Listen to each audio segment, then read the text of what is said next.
Waheguru Ji Ka Khalsa, Waheguru Ji Ki Fateh. Welcome to this segment of Khoj Gurbani's a-sabad-a-day, where we continue with our recitation from Gaudi Mahalla Panjava, compositions of the fifth Nanak, Guru Arjan, in the meter Gaudi.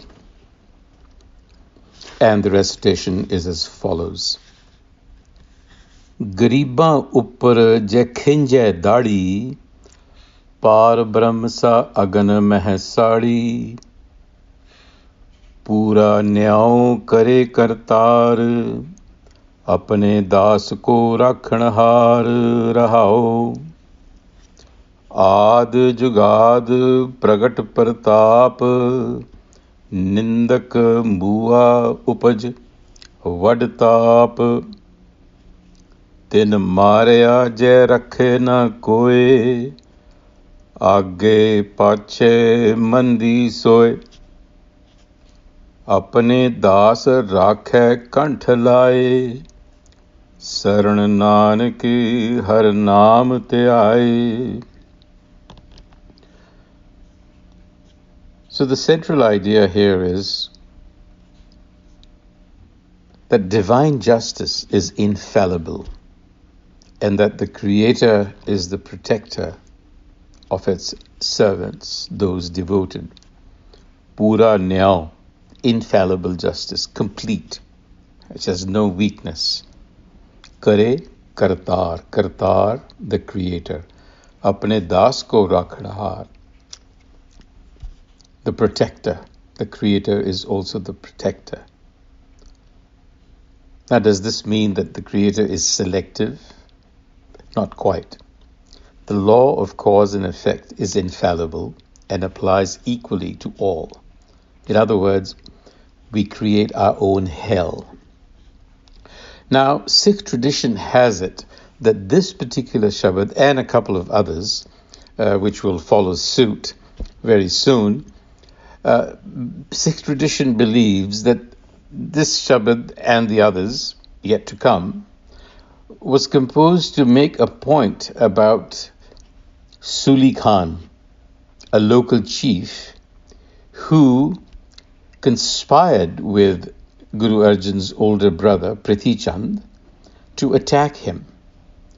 But the story goes that Suli Khan's horse, as it was launching the attack, slipped into a burning brick kiln, killing him.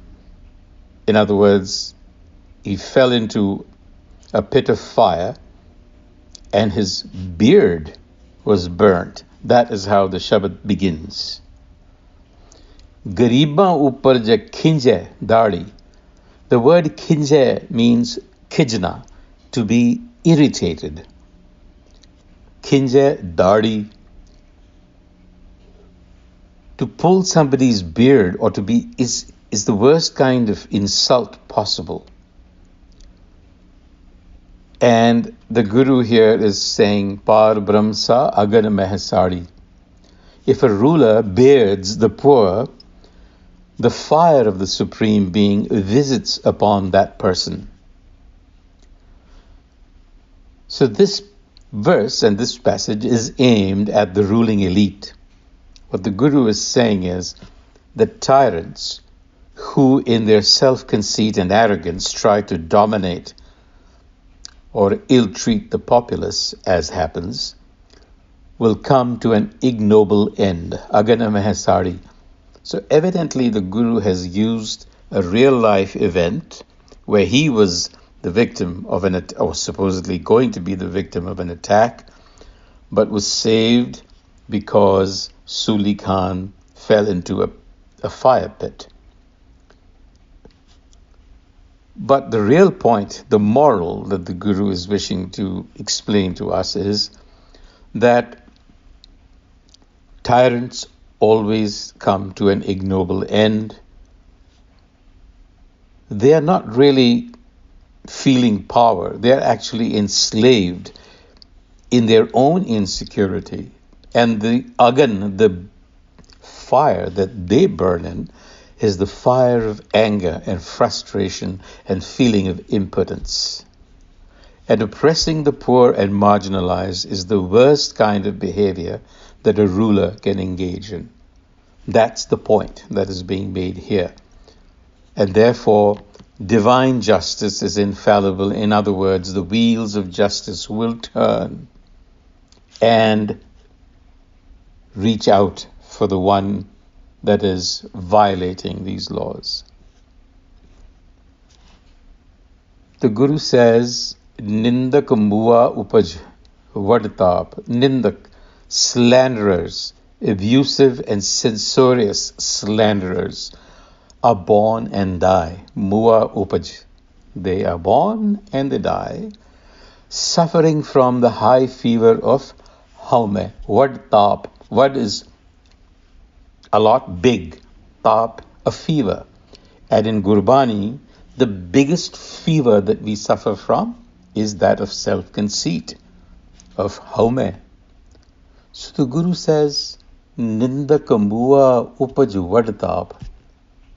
So they spend the course of their lives between birth and death suffering from this high fever. Whereas the thing to appreciate would have been the Jugad Pragat Pratap, the majesty of the Creator that is manifest before time, the beginning of time, in time, and beyond time. The Jugad Pragat Pratap. That is what should have been appreciated. The Guru adds, Tin marya je rakhe na koi. No one can protect those that the one chooses to strike dead. Tin marya je rakhe na koi. Aage pache manda soe. Mandi soe rather. Manda means a slackening, languishing. Basically what the Guru is saying is that a self-conceited person or a ruler experiences a slackening in their affairs, and their reputation comes to be stained, mandi soe, now and in the future. Tin marya se rakhe na koi. No one can protect those that the one chooses to strike dead. And here, strike dead shouldn't always be read physically, but strike dead spiritually. And they soil their reputation in the here and the hereafter. Aage pache mandi soe. The Guru concludes by saying, Apne das rakhe kanthalaye. Apne das, devotees, those who are full of devotion, are protected, are taken in the embrace of the transcendental being. And so, Nanak advises us, do as I have done. Sarana Nanak Harinamate Aaye. Nanak has learnt self-knowledge, heard it, contemplated it, internalized it by coming to the shelter of the Guru. Sarana Nanak Harinamate Aaye. And that is the lesson for us. Striving for self-realization is never in vain. On that note, until the next time, Vaheguru Ji Ka Khalsa, Vaheguru Ji Ki Fateh.